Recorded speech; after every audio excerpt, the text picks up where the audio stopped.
ദാരിക നിഗ്രഹത്തിനായി ഇറങ്ങിത്തിരിച്ച അമ്മയ്ക്ക് വസൂരിബാധ ഏൽക്കുന്നു.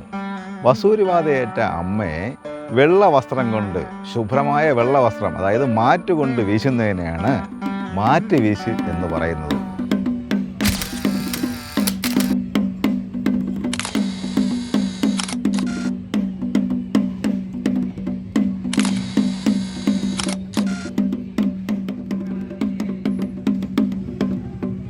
ക്ഷേത്രവാദ്യമാർ അലക്കി തേച്ച മുണ്ടുകൊണ്ട് ഈ മാറ്റ് വീശുമ്പോൾ അമ്മയുടെ വസൂരി രോഗം മാറുമെന്നും അമ്മയുടെ ശരീരത്തിലെ കഠിനമായ ഉഷ്ണം, ചൂട് ശമിക്കുമെന്നും വിശ്വസിക്കുന്നു.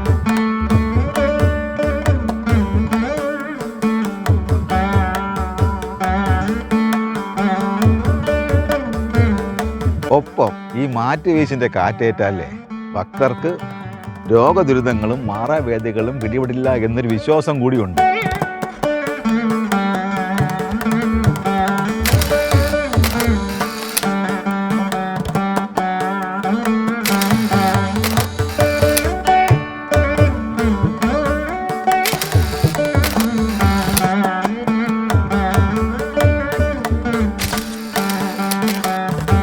ദേവി കീഴേ അണിയറപ്പുരയിൽ ഇരിക്കുന്ന ദിവസങ്ങളിൽ വൈകുന്നേരത്തെ ദീപാരാധന കഴിഞ്ഞതിന് ശേഷം നടക്കുന്ന ചടങ്ങാണ് മാറ്റുവീശ്.